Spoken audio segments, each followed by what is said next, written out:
Hello, and welcome to another episode of Expressions of Podcast. I am super excited to get into the conversation today because we're talking about the world of tabletop games. When I say tabletop games, I mean generally board games, but there's lots of card games out there that are very interesting, and other forms of games like role-playing games and stuff like that that are still considered tabletop games. So I think this is going to be a really great conversation to get into. But before we get into that, I'd like to say hi to my co-hosts, Bryan and Shawn. How are you doing today, Bryan? Awesome. Very excited for this. I'm of the age where there was no internet. There were no handheld entertainment devices. There were no things like that that really kept kids entertained. So when I was a kid, it was all board games all the time. I loved it. My brother and sister, that's like the only time we really got along for short periods of time, because by the end of a board game, my brother would lose and he'd throw the game board.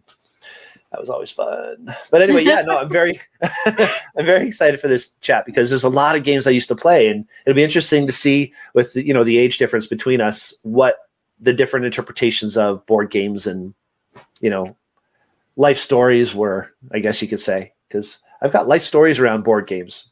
I'm old. That's what it is. I've got some great stories too. Yeah, good. How are you doing today, Shawn? I'm good. I've been sleeping all day because it's been raining and I didn't have to work today. So I've been in and out of consciousness from the time I woke up until now. Me too. Cheers. Oh, that's awesome. It's good to have a lazy day every now and again. Nice rainy day.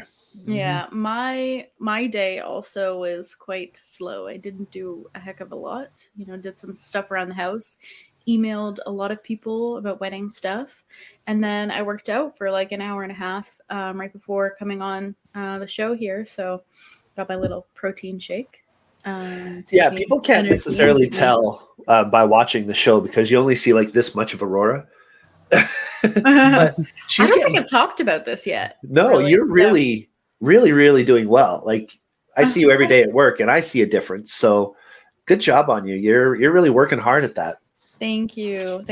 So just to give some backstory on the whole situation is, I'm getting married in 2024, and not only that, this past year I found out I have some health issues that I want to kind of take care of, and one of the main things that can help to mitigate symptoms of these health issues is losing some weight.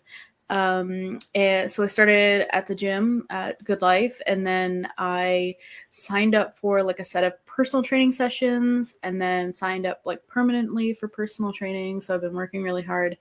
I've lost just under 10 pounds so far. And I'm only 2 or 3 months in. So I'm told it's right before the big drop. But that being said, like I feel like I'm doing, like a lot of people say, I'm like doing really good and really excited. But on Saturday, you weren't there on Saturday, Bryan. I had a rough morning on Saturday. Oh no. I made my breakfast and then it failed. And then the second time I made my breakfast, I dumped the shake all over the counter, and then I just had a meltdown. And Andrew was in the other room, and it was like one of those mental health moments, and we were always talking about mental health on the show. So I think it's important to share this. And, I just got talking to him about like, I've only lost like a little bit less than 10 pounds, and I've been working so hard for 3 months, and it's really hard to just like change my diet as well. And this is so difficult. But hang on a second. You say you lost 10 pounds, but you have changed your body. Yeah, that's true. You're gaining muscle. You're doing weight training. You're doing things where your muscle is going to weigh more than the fat did. So I see a difference. And when you said under 10 pounds, I was like, really, that's all? Because you see a difference, and it's pretty awesome. Yeah. And, I've seen picture comparisons of like how much fat weighs by comparison, like how much 1 pound of fat is versus 1 pound of muscle. It's like, it looks like 3 to 5 times bigger, like fat versus muscle. So I guess wrapping my head around that concept, it seems like it's not that much, but I guess it really is a lot. And my trainer was just like, you're laying down the groundwork. Eventually there's going to be a point where you're going to have a meltdown. And that morning was my meltdown morning. Yeah. 2 failed breakfasts and rushing out the door to go to work and knowing that I wouldn't be there. I mean, that was horrible. It's harder to go to work when I'm not around. I get it. Yeah. But I mean, there's a lot. Joseph was really awesome. He's just like, oh, I can't have you feeling this way. I'm gonna go to Tim Hortons and get you a tea and a snack. Oh, that's nice. And, it was really nice. So he was really nice about it. And we got a good crew. Yeah, we really do. Anyways, getting into the topic at hand, super excited. Well, before we do that, I want to talk about one more quick thing before we do that. Shawn had a big event happen this past week or so, and really? What? He's been talking about this for a really, really long time. He got his car all made up, very much like Aurora's been working on herself. Shawn has been working on Lucille. And how did it go, Shawn? It was okay. I mean, it was good. I had a fun time hanging out with a lot of the guys. In terms of doing a bunch of car stuff and whatever else, and hanging out with people that are genuinely good, comforting, and caring people, which is nice. So definitely, I think these past couple of months and years or whatever that I've had the car, it's really put into perspective how many shitty friends that I have. Wow. So I'm doing my best to kind of switch up my my friend group. It's been whittling down every day. So basically the only person I talk to now on a regular basis are you guys and then John.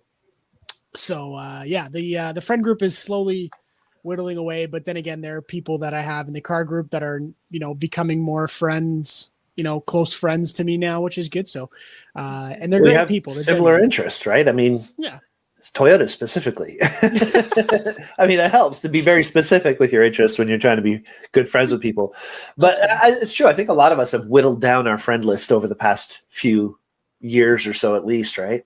Yeah. Even some of us that didn't have friends have less friends, which is very weird.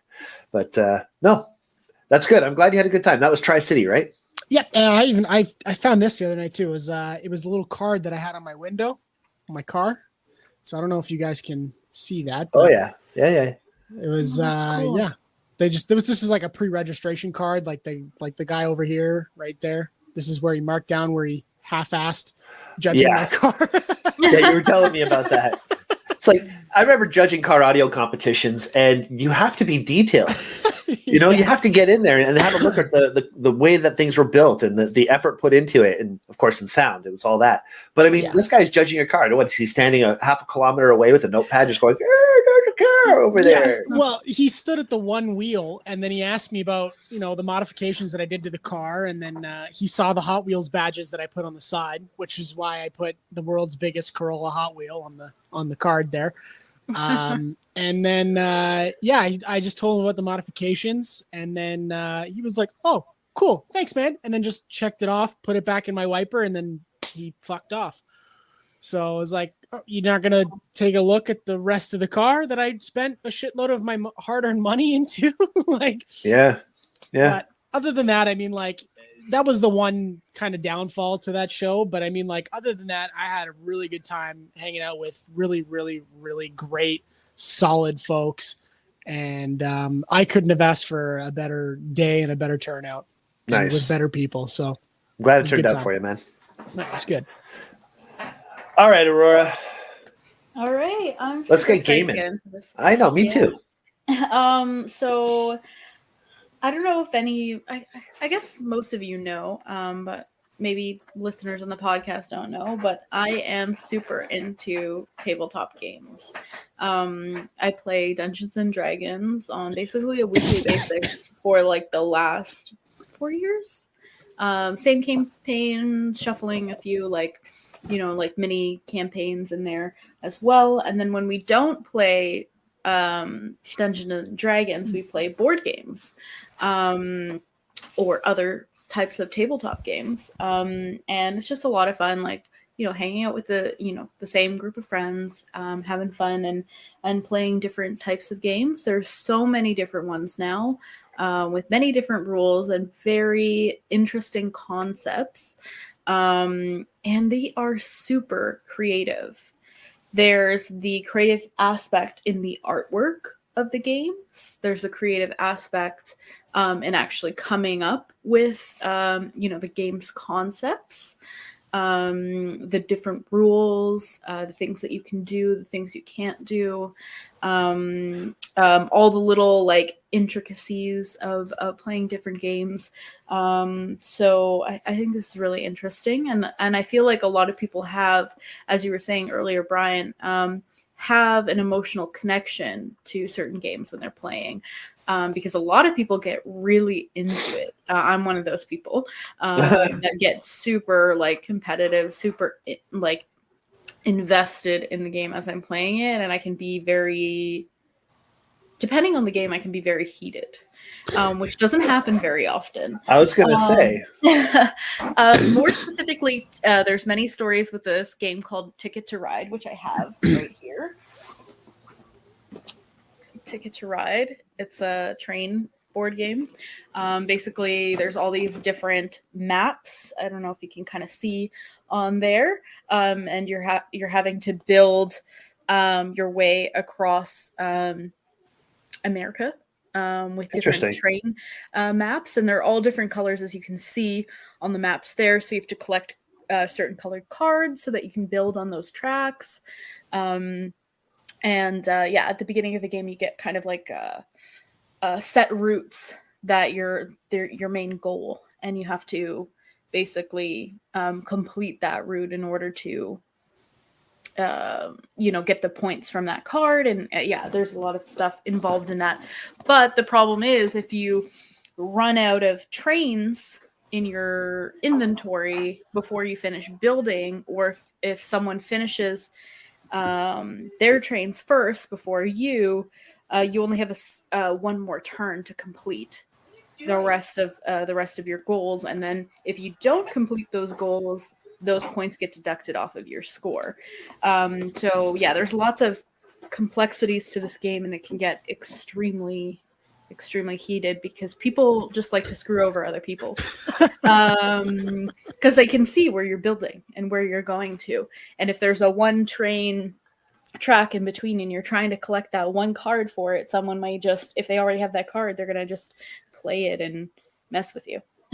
So it's a lot of fun, but it's also very heated. The one time only Andrew felt like he was possibly going to have to sleep on the couch one night. A night where we played that game. Oh my God, do not get into board games with Aurora. Yes. But, or do, if you have fun with that. Yeah. But have you ever played Uno? Yes, that is another one of those games that people get super heated with. Oh yeah, because people are literally throwing a card down to screw you up. Have you ever played, Shawn? Once or twice. Oh, I love that game. I've got something to say about that in a bit, though, so I'll let you keep on going with your idea there, Aurora. So, how about you guys? What kind of games have you played? Do you have Shawn, you can go first.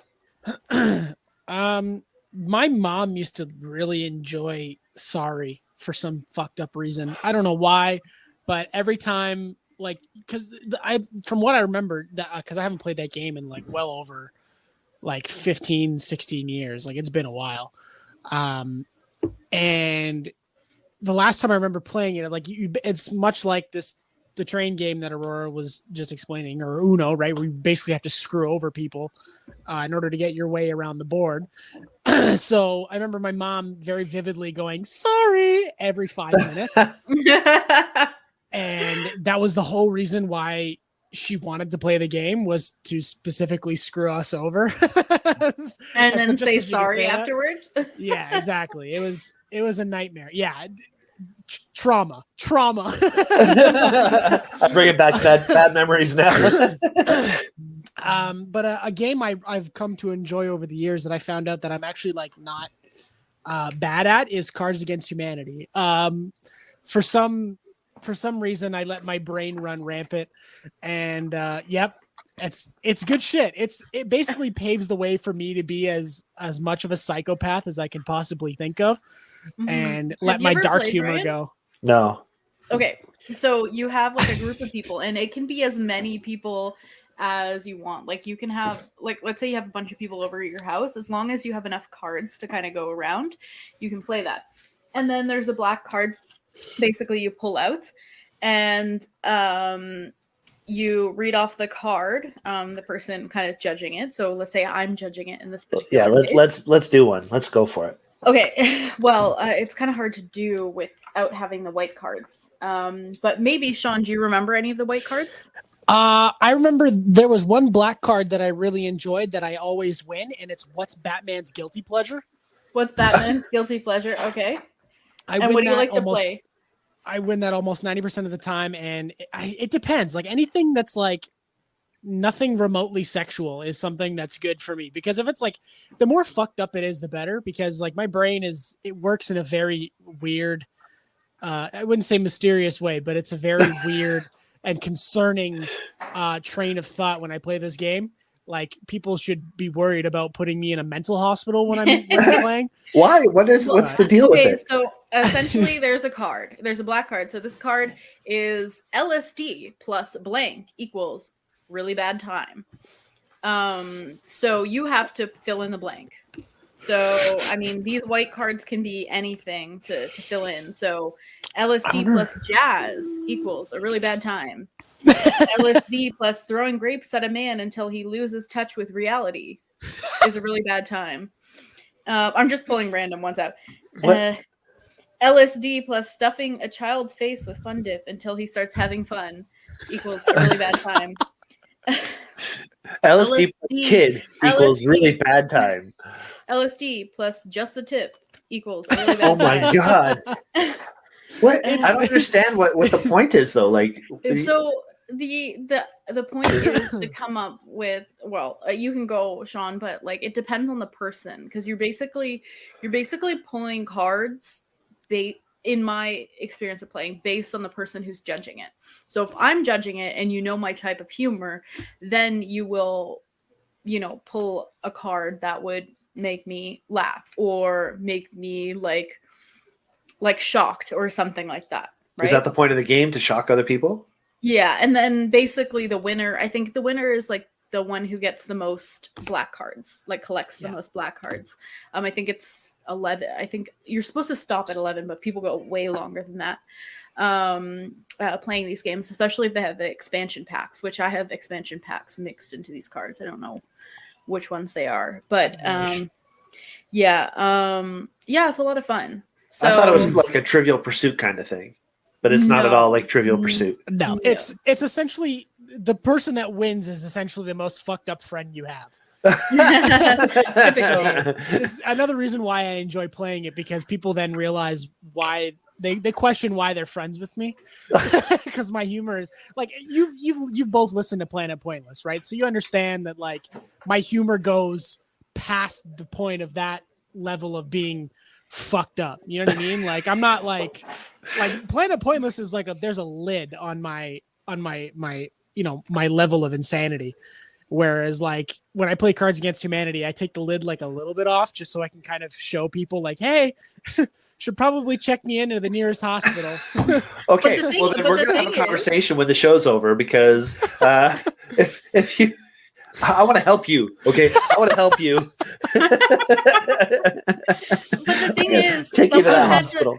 Someone had to come up with these topics, so they're There's always someone more messed up than you. Not Shawn specifically saying it; it's the person who wrote the card saying it. Right? He just chose from the 7 cards that are in his hand. Yeah, and there are a lot of cards, Bryan, that would make you question your own sanity reading them, because if you so much as even chuckle, it's like, fuck, why am I laughing at this? Like there was one, I was reading it, I can't remember what black card was pulled, but it was something kind of like, I knew I could get fucked up with it.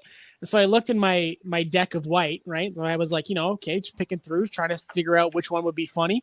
And one of the cards said just the Holocaust on it.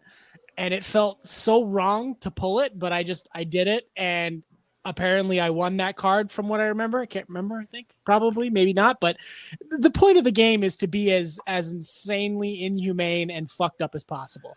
Yeah. Which is what All I'm right. very good at. All right. Well, I'm gonna have to play that game sometime because I am not a fan of humans. So we should. We need should a game all night. together. Yes. I feel like it would be fun. And then we can get to know each other's sense of humor. There's an online version of it, I think. We could do it on Twitch. Expressions plays Cards Against Humanity on Twitch. Yeah. Oh my god. Oh, did you hear about Twitch with their streaming problems that they announced or whatever? Basically, they're not allowing. I'm going to talk about this because this is a big problem. And it's gaming.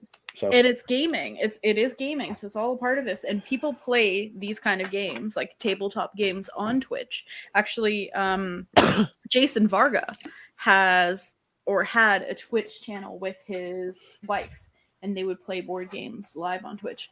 But essentially what's going on with Twitch right now is basically they announced that that you can't have advertisements basically from sponsors on Twitch. And when I mean advertisements, I mean like they can't talk about a product like you would on Instagram. So no product placement at all? Or whatever. They can't have a banner on the screen or anything like that advertising a product. This is where Twitch streamers make the most of their money. The only thing they can have is like a mini tiny icon of the logo with no description, no slogan, nothing.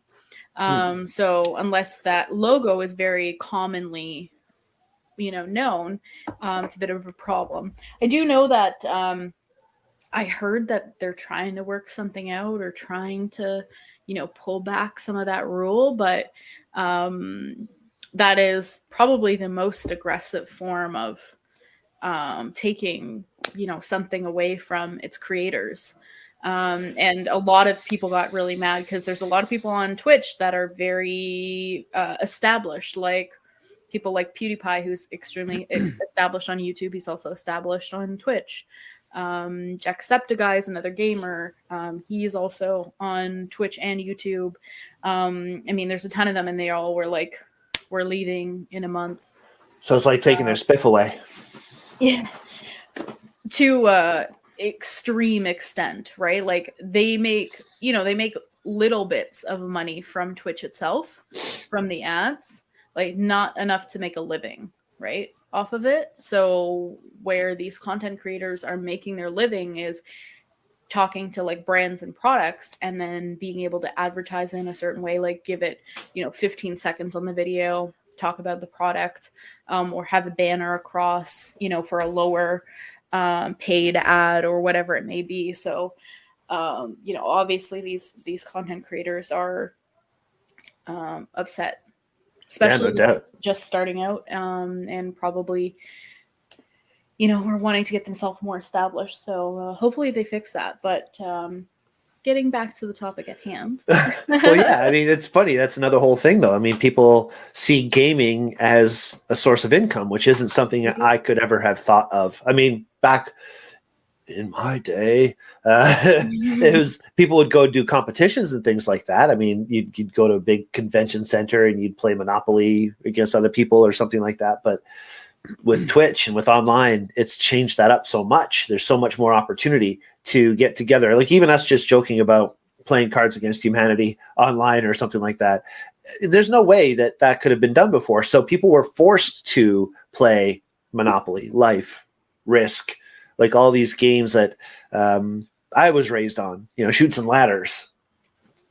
Never would have heard of a Cards Against Humanity. I remember when Trivial Pursuit came out. It was the biggest thing, everybody was playing Trivial Pursuit. Every party you go to, Trivial Pursuit.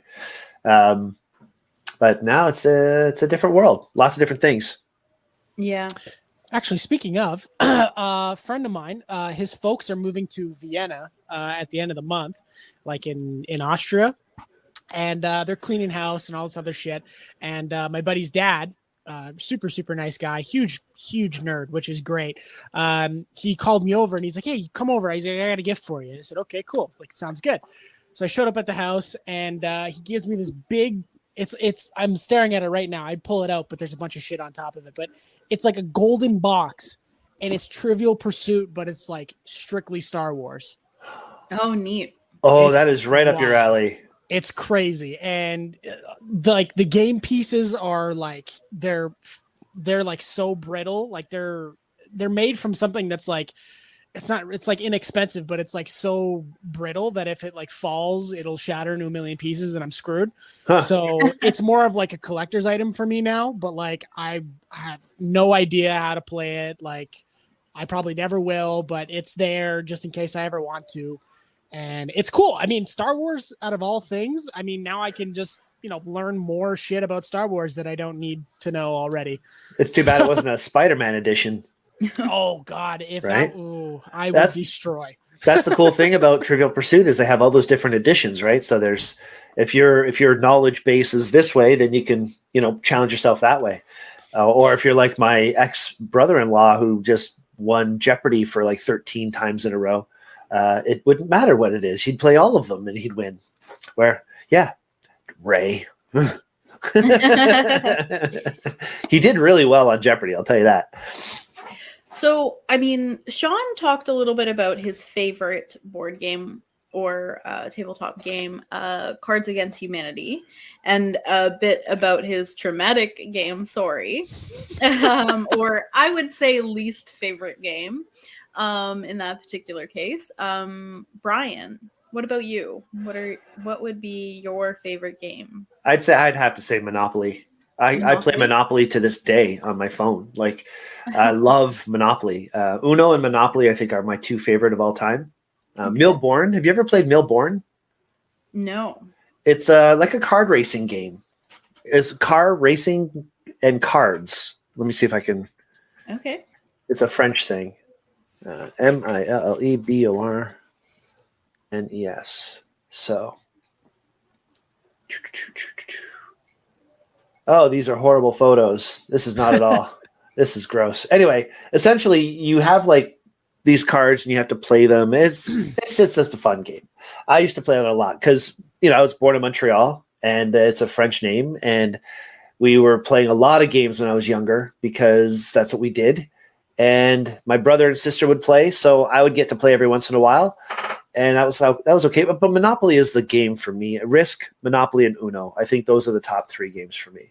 Okay. Risk I used to play with my buddy Jeff Lipson when we lived in Massachusetts. He taught me how to play Risk, and then now he's a Marine. I forget what his rank is, but he's like a high-ranking Marine officer now. And he went on to the Marines. Like, he's always been a very strategic-minded person. And then come to find out, yeah, he is like super awesome dude. So the games you play also really dictate who you become in life. Like when you're younger, if you play Risk a lot, it's a good tendency that you love strategy and you love, that kind of more strategic way of thinking. And that definitely served him well. Where Monopoly, it's supposed to teach you how to, make a lot of money. And I was always a very good player at Monopoly. It did not translate to real world.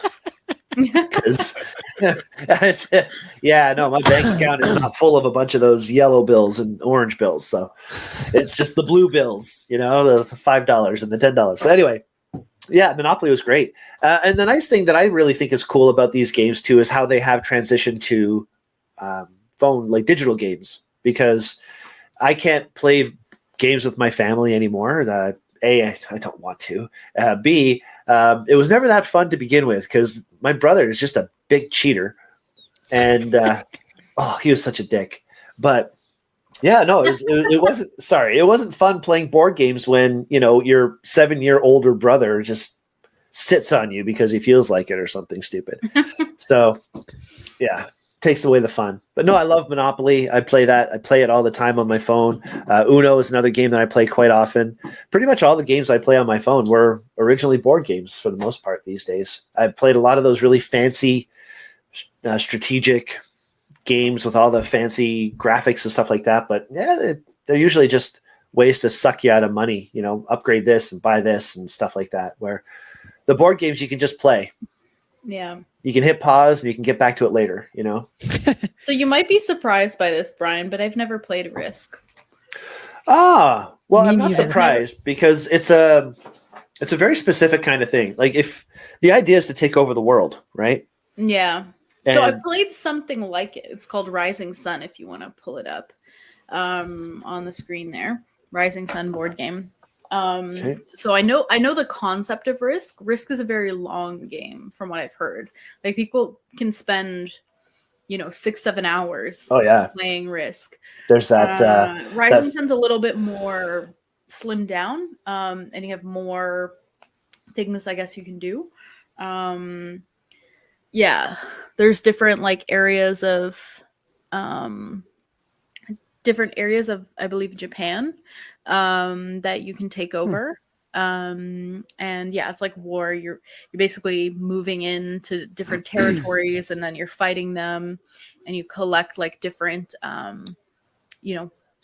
army members, and you get the help of the gods on your side as well. The help of the gods. The help of the gods, you can pray to certain gods and they'll give you certain abilities and stuff like that. So it's actually a very interesting game. And the artwork is gorgeous, beautiful artwork, which is another thing I love about all these new different games that are coming out. But yes, I've never played Risk. And I think it's more based on time, right? You can, if you had the choice to play a game like Rising Sun once, and something else like Code Names or Wingspan or something like that in a night, or play one game of Risk, you're, in my opinion, I'd be more likely to play 3 different games than I would be to play, one over the course of 6-7 hours, right? Yeah, I always got into those long games. Like Monopoly to me is the perfect game because you're doing math, you're learning about math, you're learning about all these different things, and it just goes on for a long time. And when you win, you get this real sense of accomplishment. Like you really broke the spirit of everybody else you were playing against. It's like, you suck and I win. It's great. Yeah, that's the best kind of game, don't you think? No, it's fun. I like that element of messing with other people's goals a little bit, because I feel like that adds a little bit of competition that you wouldn't get with other things. And there's many games I've played that are like that I just have so much fun with. I think Uno is the one game that I think is the worst for that. Because Uno. I don't know, Shawn, have you played Uno? Once or twice. I mean, the last time I played it, I remember getting extremely angry because I called Uno one or two times, and then I can't remember who I played it with, but I kept getting pick up 10 more cards. I was like, are you fucking kidding me? Right? And that's the vindictiveness of it. You save these really damaging cards in your hand and you wait for another person to be almost winning, and then you just fuck them up. You just slam +4, and then it's just so cool. And then there's the versions where that person could have a +4 and then he lays that down, and then the next person has to pick up 8, and then if he has a +4 he lays it down, and then the next person has to pick up 12, and you can just keep on going as long as the next person has a +4. All of a sudden you end up having to pick up 24 cards, and it's like, what the fuck, I was just winning. So, yeah, it's a crazy game. I love it. It definitely is a crazy game. So I need to ask you guys, is there a specific memory you have of playing a board game with a family member or something when you were younger? Yes. All right, then you go first. So for me, whenever I would go to visit my grandma, there was one of 2 games that we played.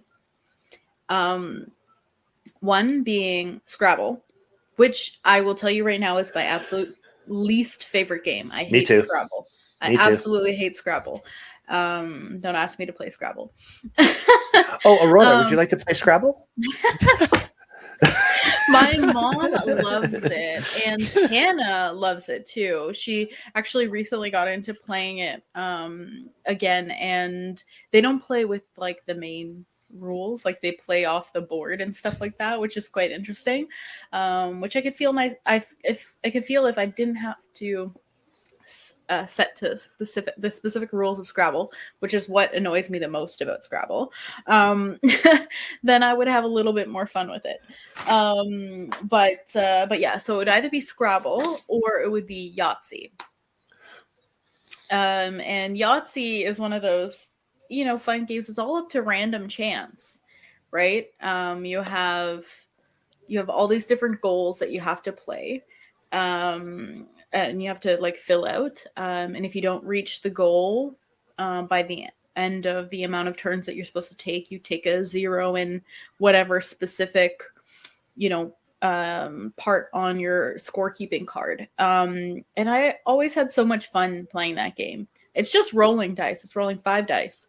But it's so much fun when you get those, the 5 of a kind or the Yahtzee, and you get that 50 points, and like if you get that Yahtzee, you're basically winning, right? Unless someone else gets a Yahtzee, and then you have to get a second Yahtzee and put in your chance or whatever it may be. So I don't know. It just has a lot of good memories, like playing with my grandmother, who's no longer with us anymore. My grandfather, same thing as well. My mom, and my siblings and all that, and just having fun rolling dice. I mean, I'm basically doing rolling dice on a regular basis playing D&D. And it's up to random chance. It's a lot more complex than that. I love it. I have a lot of fun with it. Another one would be Jenga. Jenga is another one that I have strong memories attached to. I never learned how to play that because I'm very poorly coordinated. So I would fuck up that tower. Shawn walks past it and it just crumbles. Yeah, I'm like, I could just like, I just exist, and I'm sure any Jenga tower within like a 10-mile radius of me right now is falling. It's your vibration.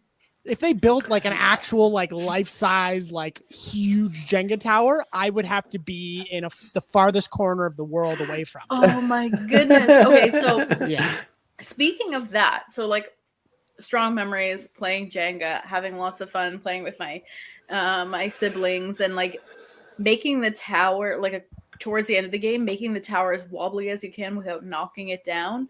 And then if someone has to place it on the wrong spot, that it's just going to crumble down on them. So you do play a lot of the time to screw over your other opponents with Jenga. It's just so much fun. And then that rush when like the tower goes down and everybody's like, no.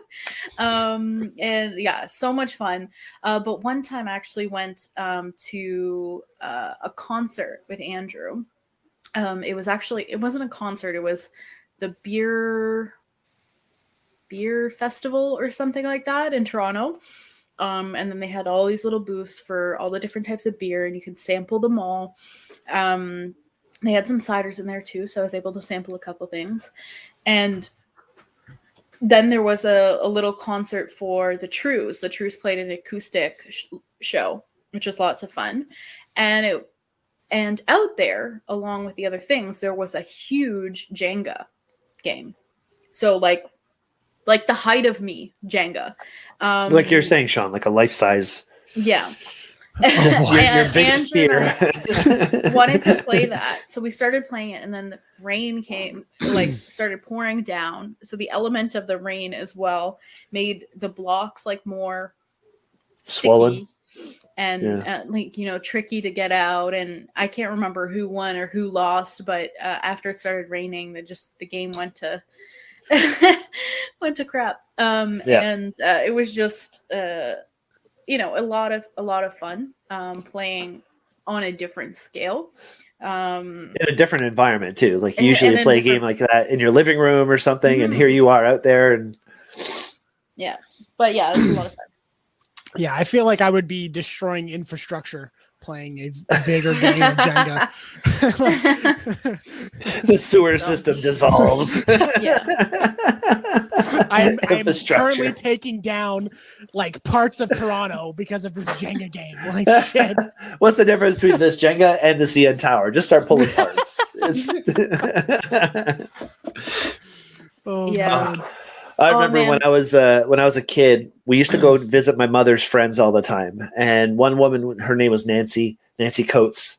And we'd go to her place, and my brother, sister, and I would just disappear down to the basement because we knew where her games were.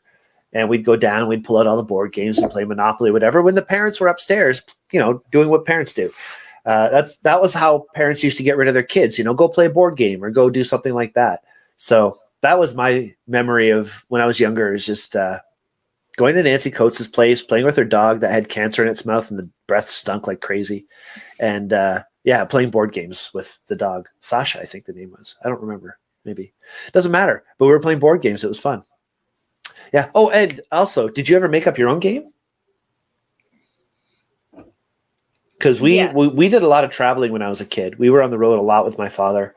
Very bored. And when you're a kid and there's no internet and you're driving with your dad and he insists you get your nose out of the comic books to look at the world around you, you start to create these games. So I don't know if we invented it, if other people play it or what, but we played the alphabet game where you had to see a sign or a thing on the side of a car that had a letter starting with A. You'd start with A.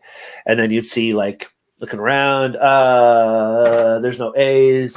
I don't see any A's on any signs around here. So I can't go. And as you're driving, you eventually see an A. So you go, oh, there's the A, and, or something. And then you go B and C and D and so on and so forth until you finish your alphabet. And each person in the car is doing it by themselves, right? So, like, I have my alphabet and Steven had his and Josie had hers. And we try and rush to see who would get the alphabet first.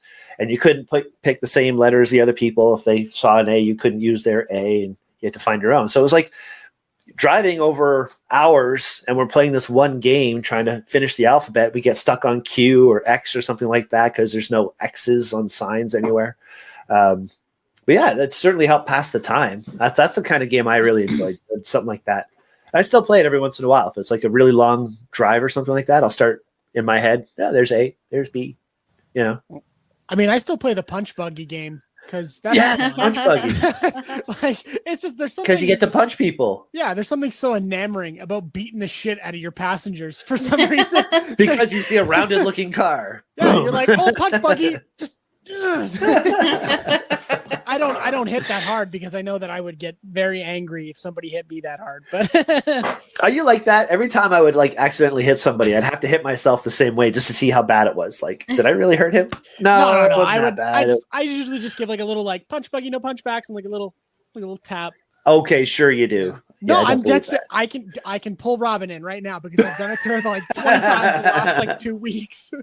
See, I do the punch buggy thing every once in a while, but I'm scared of Shelly, so I'm not going to punch her. She will fuck me up. She will destroy you. Oh yes. You ever see those cute little furry like animals or whatever? They're like super cute. You're rubbing them. They're super cute. Then you piss them off. They're like they jump at you and kick the shit. That's my lovely sweet Shelly. Yeah. Oh my god, like the bunny from fucking Monty Python and the That's Holy it. Grail. Killer bunnies. Shelly's a killer bunny. It's all fun and games until you piss her off. I love it. That's awesome. That's like the ultimate game right there. Now that I think about it, how can I walk that line? Inventing a game. I think I was talking to Bryan about this the other day, but when I was in elementary school, must have been 7 or 8 years old. We had been assigned a project. We were given like specific parameters to make a board game ourselves. So come up with the art, come up with the design of the game, like the layout of the board and stuff like that, and come up with like 10 rules to follow throughout the game, and come up with all the content for the game and stuff like that. And although I don't really remember the game, I kind of remember what it looks like, but I don't remember the game concept or any of the rules or anything like that. But that project was super memorable to me because, again, you don't remember anything about it. I don't remember anything about it, but I do remember this project. The experience of making it. If you tell me right now, if you ask me right now, remember another school project from elementary school. I can't remember many, but I can remember this one because it stood out in my mind. It was very unique. One was another coming up with like your own business and all that stuff, which is very interesting because the business that I stumbled across that project a little while ago when my mom was cleaning out her house, and I came up with this concept for a photo studio slash camera and printing accessory store. And now you're the manager of a Henry's. And now I'm the manager of a Henry's. So I think that's kind of interesting. Serendipities. This board game project really stuck out in my mind, and you had to come up with the game and design the game and make a prototype of the game and explain it in a presentation to the rest of your classmates, and I had a lot of fun doing that. So if you ask me to make one now, I don't really have a concept of, I don't think I'm as creative as I used to be in that aspect. But I don't think that's true. I don't think that's true at all. It's funny though. School projects are fun. They definitely bring out creativity. I did one, not a game, but I had to make a cereal when I was in Mississauga. We had to make our own cereal. So I made one that played Michael Jackson. Okay, so it was like Rice Krispies Snap Crackle Pop. Mine, when you add milk, the little pieces would start to play music. Mm-hmm. And the songs were all Michael Jackson songs, of course. So it's like Beat It and Eat It and all that kind of stuff. Anyway, I drew the whole board, the box, and the whole thing. Yeah, it was fun. I love doing stuff like that. I'm sure you could still do one today. Yeah, I'm sure I could come up with something. So speaking of coming up with something, I was kind of challenging us to come up with our own game for this episode. Did you guys have any opportunity to do that? Because we kind of only talked about doing this since yesterday, this episode. So, Shawn, did you come up with an idea? Because I actually did. So, I put a lot of time into mine, and I'll explain that in a minute. I know. I read it in the chat. I was like, this is great because I have other shit I could talk about with the method that you used. No, I don't think I have the mental capacity to come up with a game, let alone come up with rules. I could, but somehow I would like to center it. If I were to make any type of like board game or like card game or whatever, I would have to center it around some form of comedy, because like I feel like I know when I play Monopoly with my family, or at least when I did back in the day, it really divided the whole household. Like we would be mad at each other for like weeks because we wouldn't be able to, like, you can't cross a certain piece without paying, a toll, right? So it's like, what the fuck? Like, you're an asshole. Get out of here with this shit, right? Landed on Boardwalk again? Yeah, god damn it. I don't want to pay $100. Fuck. But no, I feel like any board game or card game, much like Cards Against Humanity, that involves like some form of comedy, like, because again, like, people have different senses of humor, and I've come to realize that over my very few years of being a washed up shitty amateur comedian. So it's fun to kind of figure out what makes people laugh and what doesn't make people laugh, but at the same time, like, making people laugh in general is good for the soul, because laughter is, as they say, the best medicine. So well, we're going to do a whole show as well on creativity and comedy. I know that's something that you've wanted to talk about. It is very much so, actually. Yeah. Because it's true. Absolutely. Just coming up with things that are funny, A, it's not easy. And B, if you can come up with something that is funny, then you got to share that stuff, because people need that kind of stuff in their life for sure. Exactly. And there are a lot of cool and fun comedy-based board games. I actually have a few with me now, or a few recommendations if you haven't tried them, Shawn. So about Cards Against Humanity. Mm-hmm. But there's this game called Shit Happens. Have you ever heard of it? Yes, I love that. You've played it? I've played it once or twice. That and what's that one? Quiplash. Quiplash, that's fun. Played on the TV with a bunch of friends. Yeah, that Jackbox games. That's so funny. Very funny. Yeah, anything Jackbox is usually really funny. The one that I really like is TKO, where you come up with like design, like you draw pictures and then you write phrases, and then you have to match up everybody's pictures and phrases to like a funny combination. And it's a lot of fun. Actually, my sibling Jace actually bought one of the t-shirts that was made on one of the games we played on that, because you can buy the t-shirts as well afterwards. That's awesome. Yeah, so lots of fun with that. To explain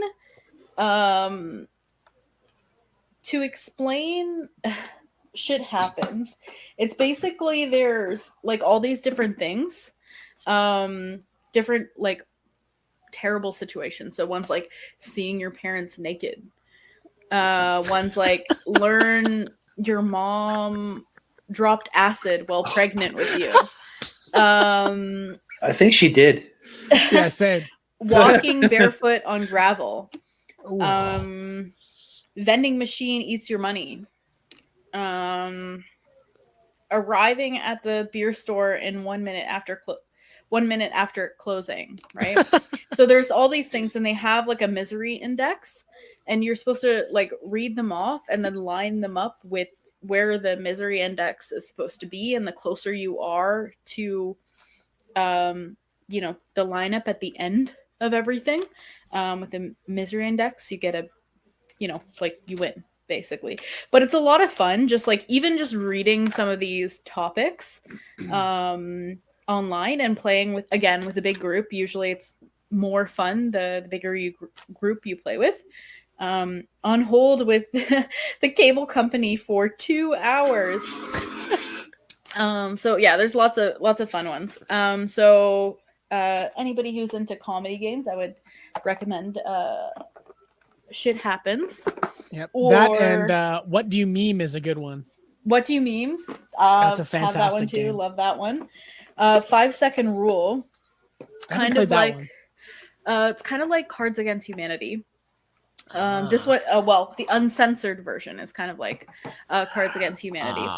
So you have like this little timer that times That you. was a fun sound. That has 5 seconds, and then I say like quickly to Shawn, name 3 people who swear a lot. Me, Bryan, and John. And then you get the card, right? But some people freeze up. I'm the type of person that freezes up all the time with these. But then you get interesting, the uncensored ones. You have places you don't want to have diarrhea. Or celebrities involved in a sex scandal. That's an extensive list. And you have like seconds to think of answers. I'd be done. To come up no, with I'm 3. out. I'm out. It takes me 5 seconds to know it's my turn. And the thing is, there's a whole thing about being put on the spot and saying something in 5 seconds that people just say the dumbest things. It's a lot of fun. And 1, 2, 3. Oh, there's another one. I don't have it here, but it's called Joking Hazard, which I find that concept. That's a good one. Okay, so you've played it. Mm-hmm. It's made by Cyanide and Happiness. Yep. And they Love have those like guys. they have these cards. What a world! What a world! Cyanide and Happiness. Yeah, I love those guys. It's because it's the little comics, man. Some of the shit that they come up with is fucking hilarious. Like it's so fun. I had a little book for the longest time. I can't remember where it went, but it was like just reading through the pages, like the little comic strips they have.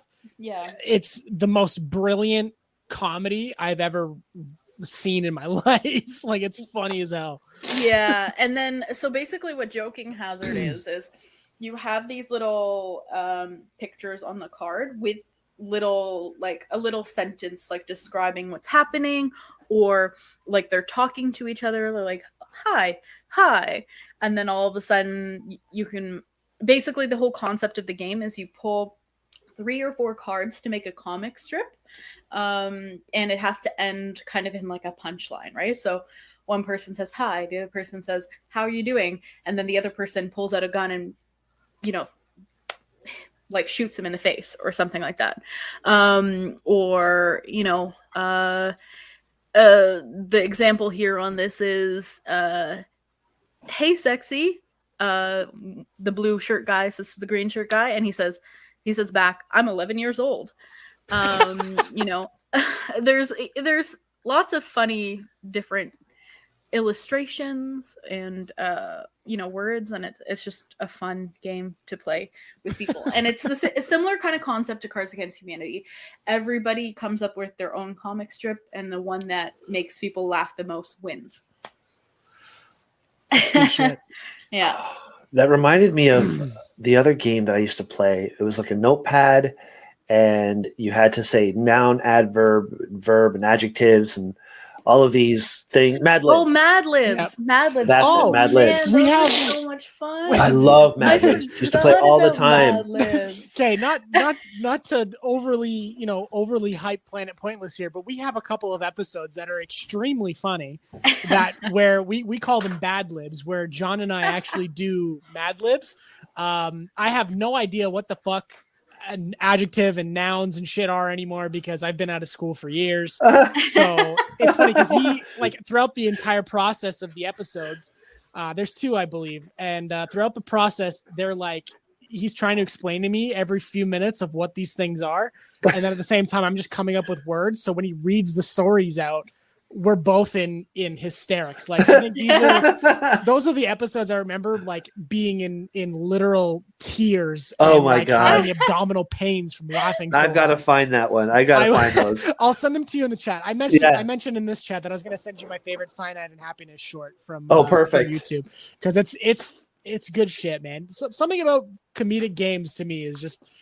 Fuck, it just splits my sides, man. It also reminded me of when I was younger, we used to sit like in a round circle and we'd come up with a sentence, and then the next person would have to add to it, then add to it, and then add to it. And it would just go around. Yeah. And every time it would get to my sister, she would forget what to say. She wouldn't know how to add to it. So she'd just go, and he died. So it became a thing. Every time we'd start a story, we'd be waiting for Josie to go, and he died. So to this day, 50 years later, all I can think of is, and he died. I do it all the time. And he died. That's horrible. Anyway, making up games. We're almost at the end of our episode, I think. So I just want to quickly get into this game that I made up. What do you guys think? Sure. Yeah, I'm down. So we talked about coming up with an idea of a game, and we were each going to do a thing. So I thought long and hard, and I sat here and I was like, oh, man, what kind of game can I do? I said, I wanted, a photography game, maybe learning about photography. Points might be awarded for correct answers. Prizes could include camera gear that improves your players, quality. And the winner is the first to achieve a magazine cover photo. So this is the keywords that I used for this game, because I did it on ChatGPT. I finally said, hey, Juan showed me this really cool thing today. And I got to admit, I probably did about 13, 14 different questions on ChatGPT just screwing around last night. It was so fun. And I made a board game. So here it is. This from just those keywords. That's all I said. This is what I ended up with. Bryan's board game idea. It's called Shutter Success, The Photographic Journey. The game overview is Shutter Success is a board game that takes players on a thrilling journey through the world of photography. As novice photographers, players aim to improve their skills, earn points, and win valuable camera gear that enhances their gameplay. The ultimate goal is to be the first player to achieve a magazine cover-worthy photograph. And then it goes into all the components. So the game board is a visually appealing game board depicting various locations such as landscapes, cities, and events where players can capture their photos. And then you have player tokens, so unique tokens representing different photographers. Then you have magazine cover cards. So you have a set of cards showcasing different photography genres and themes. And camera gear cards, a collection of cards representing camera equipment that players can win. Skill cards, a point tracker, dice, a single six-sided dice for movement. And the gameplay is each player selects a photographer token, places it on the starting point of the game board. The magazine cover cards, the camera gear cards are shuffled and placed face down on the board. The turn sequence is players take turns in a clockwise direction following these tips. I mean, these instructions look just like out of Monopoly. And it's everything is the way it's supposed to be. Equipment upgrades. Like I could submit this to a board game manufacturer, which if you look up HS board game, that's you can actually make your own board games. I could submit this as it is to this company, and they could make my board game. Shit. That's Like, really cool. Damn. And you know, I used to work with a guy named Alan before you worked with us, Aurora. And Alan made his own board game, and he spent years trying to plan this and trying to plan that, and, you know, thinking of this idea and that idea and this and that. And I literally just said a paragraph. Said, I want to make a photography board game. Da, da, da, da, da. And then it creates an entire game in like seconds. That's What is so the world cool. coming to? It's like, you don't even have to think anymore, people. You ever seen the movie Idiocracy? Yep. I've heard of it, but I haven't seen it. That's the way the world is going, people. All we need now is more chat GTP to everybody. Doesn't have to think anymore. And we're all going to be sitting back on our chairs, eating fast food and having food drop down our window. And we're not going to even know what's going on in the world anymore. It's going to turn into Wall-E. Scary. So, yeah. No, I feel like AI is a whole different conversation that we could totally get into on another situation. But We'll it's need so somebody who cool does that AI you coding came or up with something. a concept, and then this system, like this AI, came up with the rules and how it works and the mechanics of the game. Everything, and organized in a way that you could literally just submit it to a manufacturer and they'd have all the information they need to make it happen. Yeah. I mean, that's awesome. Well, even like we were thinking of ideas for our show, right, Aurora? Yeah. And that's when Juan mentioned it. He goes, hey, have you tried ChatGPT? Like, we're sitting here trying to what can we do for show topics with our guests and trying to think of all these ideas. And he goes, yeah, 10 ideas or something like that for a podcast with a creative thing like we tried to. And it gave us all these ideas. I thought, who needs 10? Let's do 50. And 50 separate ideas. And then we did it again. So I have 100 ideas. And it's like, God, it's like cheating. All we have to do is stand here or sit here now and talk. Yeah. No, it's true. It's definitely true. It'll be interesting 3 years from now when we do a show like this to see how far the progression has gone with that. Yeah. Yeah. Actually, speaking of podcasts and AI in the same sentence, I actually listened to a podcast that's run by, controlled by, and created by an artificial intelligence. What? And it's called Dudesy. I don't know if you guys have ever heard of it. No. Okay. So there's these two guys, there's two hosts, and then there's the AI comes in, he talks every now and then. He basically gives them segments and tells them what to do and what to talk about and shit like that. And the two guys basically just do the rest, right? But it's with Chad Kultgen and Will Sasso. Will Sasso he's very funny. He used to do he was on Mad TV for a long time. So he's absolutely the most hilarious person. Well, he's a legit comedian, yeah. Yeah, so it's fun. I listen to it every Tuesday after I listen to Expressions on Monday, which is fun. Yes, I listen to our podcast. It's like religious now because I can't listen to Planet Pointless every Friday. So we start again. So, Doozy is actually like, it's really funny. And the shit that, the artificial intelligence makes Will do of all people is funny. He dresses up like the Crow, like the character from The Crow. Yep. And he makes him read like poems as Robert De Niro, but he calls him Robert De Niro Crow. So they call them Crowums. Instead of poems. Yeah. So he reads them in the full Crow makeup as Robert De Niro in these Crowums. There's one where like he generates Will Sasso's childhood diary, but he has to read them in the voice of Stone Cold Steve Austin. Oh my God. It's the funniest shit. It's so funny. If you haven't heard it, I suggest it. If you need a good laugh, that's a good way to do it. So what you're trying to say is that we need an AI host on this podcast? I mean, How is we that could even try possible? How do you even do that? I don't know. Let's get an AI Mark in the podcast. Oh, I got to talk about Mark in a few minutes as well, but we haven't done that yet. Yeah, that's crazy. I'm gonna look it up. AI host. How do you find an AI host? Oh man. Oh, before I think we're getting close to the end of the episode, right? Oh, sure, yeah. Okay, cool. So I got two things because I was actually thinking of a challenge if you guys didn't have one. Sure.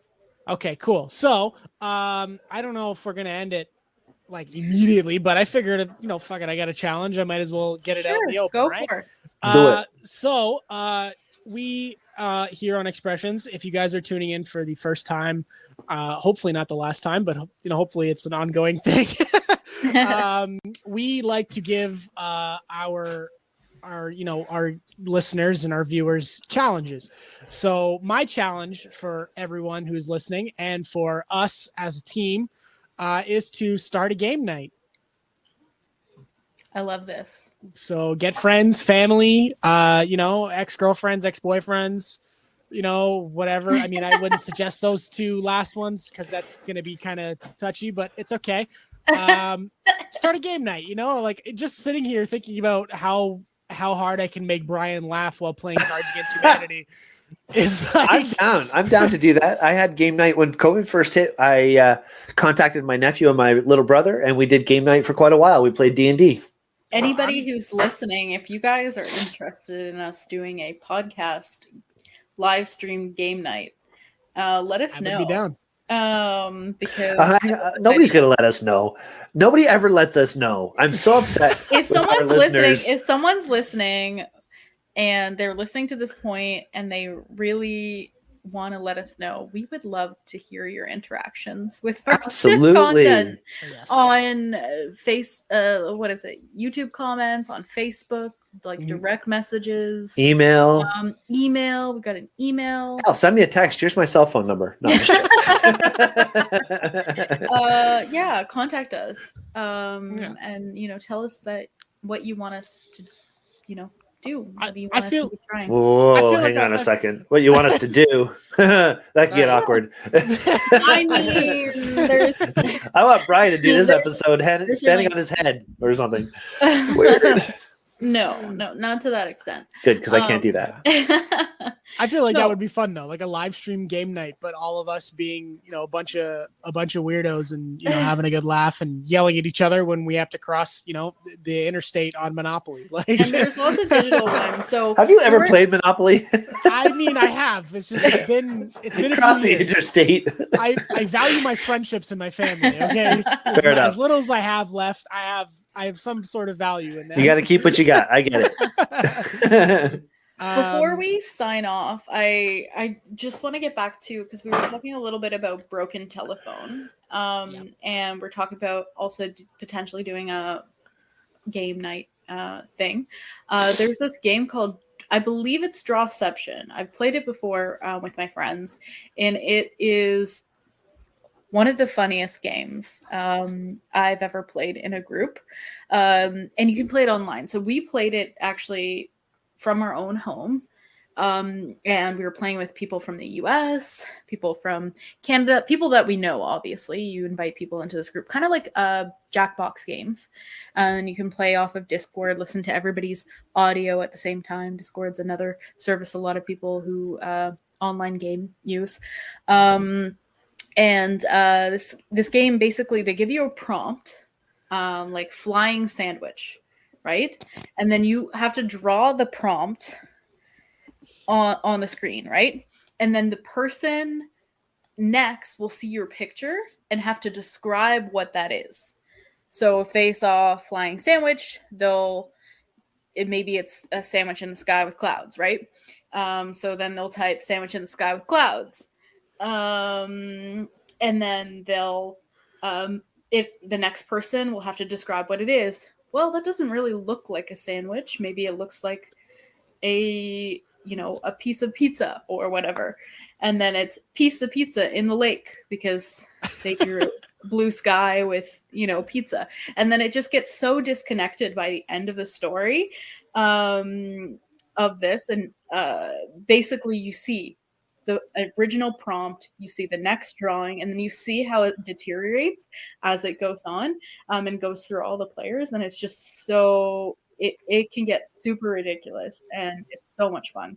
We could have a whole new thing here, or we literally just have a channel playing games that are just bizarre. See what happens. Yeah. That's fun. It's interesting. Yeah. Anything else you guys wanted to talk about, or can I say something about Mark? Go for it. I got one more thing, actually. Okay, go for it. So I was digging through my box of Cards Against Humanity during the conversation. Oh, and I just so happened to stumble upon my favorite card.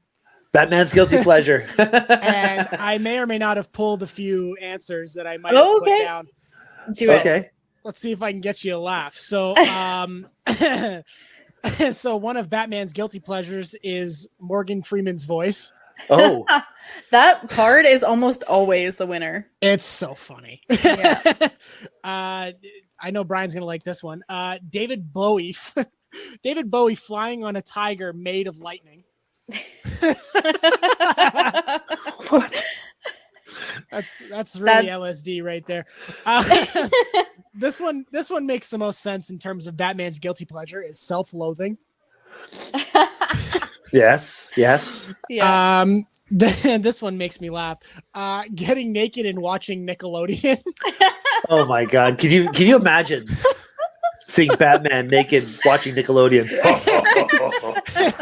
And then I'm just gonna show this one, but I mean, I can't really talk about it because I felt bad that I even mentioned it on the show, and I feel like Brian's gonna cut it out. But if he does, I mean, oh my God, it's bad. But I mean, it's something that I would have been stupid enough to play, right? I'm one of those guys that just finds humor in the worst possible thing. Oh, man. So I think it's funny that you thought I would cut that out.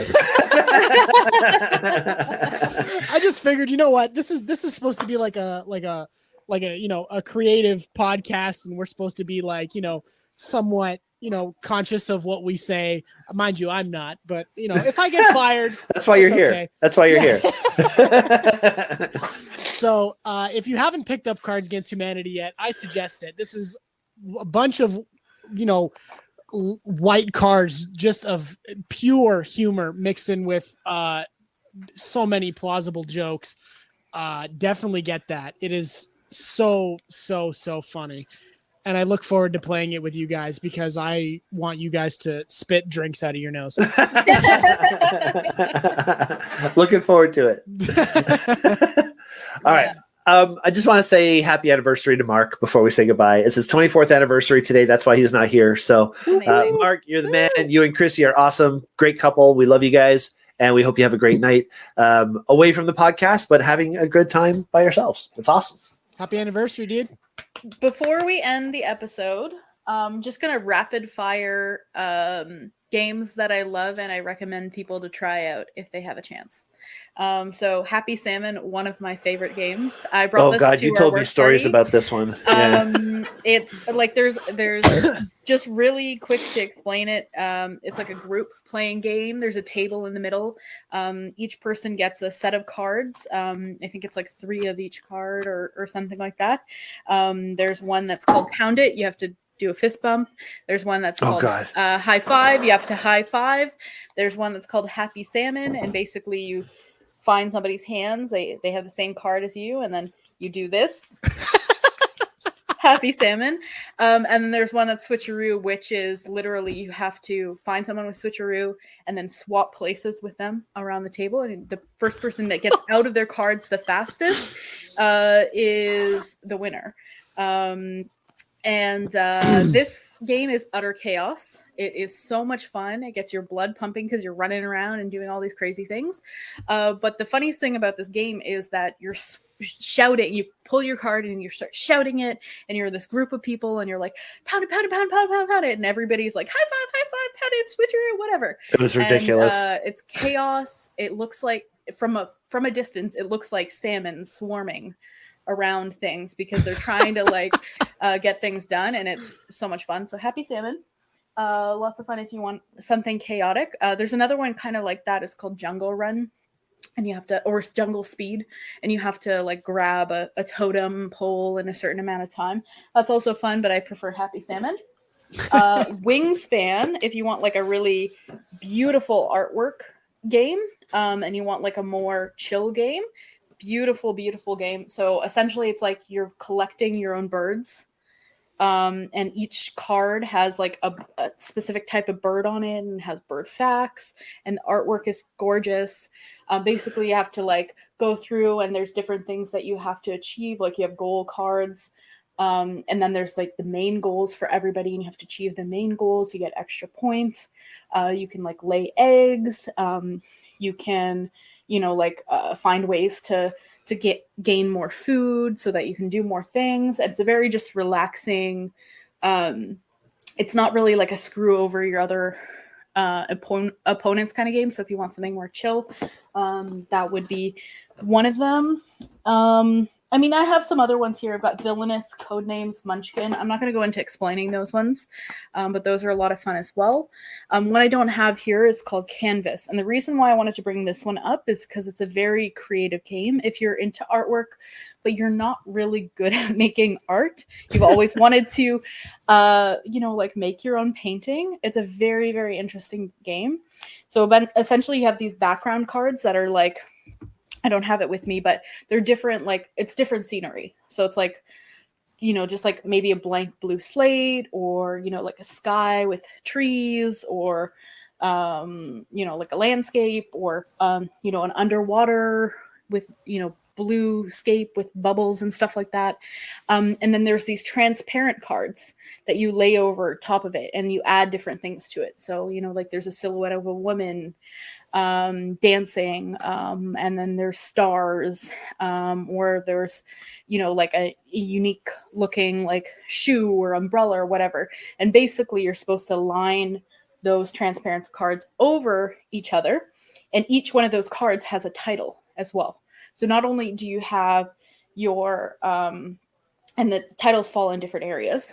Not only do you have your painting that you're making as you go, you also have the title of the painting. So it's like, I don't know why I'm only coming up with Black Void, but, something like that, right? Or graceful, graceful maiden, or something like that, right? And it's a very interesting game. Beautiful artwork in that one. So it's very creative. You get your mind thinking because you have these different transparent cards, and you're collecting them and building your own piece of artwork. And the person that comes up with the most points at the end has, wins with their artwork, and kind of like this almost like art show kind of concept. So if you're into that kind of thing creatively, it's a beautiful game. Cool. Yeah. So many game ideas. There's just, so many things I had never heard of. I'm just still stuck on like 3 or 4 games from when I was a kid, Yeah, the classics. The classics. Yeah, exactly. Yeah. It's awesome. But yeah. So I'm glad we did this, because there's so many games out there that I should try. I'm really looking forward to seeing if we do the online thing. Yeah, I think that'll be we have fun. a hard enough time finding like one night a week to get together. Now we gotta do this. Find an additional one. Maybe we could do the Friday night thing for the game and the Monday night thing for the podcast. I'm down. We'll talk. We'll talk about it. Awesome. Cool. Well, thank you guys for being on the show tonight. Do you have any last things you want to throw in before we call it a night? No, I just want to say thanks for watching, and remember to subscribe to our channel. We really appreciate it. We've been doing this for 2 years and a bit now, and we're just having a great time doing it. I think we're going to start doing more hosts only shows, because I just enjoy hanging out with these guys. But yeah, if you have any ideas for what you want us to see, fix my mic, what you want us to do, let us know, because we always need new ideas, and we just can't rely on ChatGPT for long. So No, Shawn? that's awesome. How about you, Shawn? Also, if you would like to be a guest, if you feel like you are a creative, hit us up. Email us, message the Instagram or the Facebook. And if you want to be on the show, by all means, we will be happy to have you on. It's funny because all of our guests really love doing the show. They always say how much they like doing the show afterwards. So yeah, let us know. Yeah. Cool. And that's pretty much it. The other thing I would say is just like and subscribe and share us with other people if you like our content. And have a good night. Cool. Bye, guys. Bye, everyone. Peace. Ooh.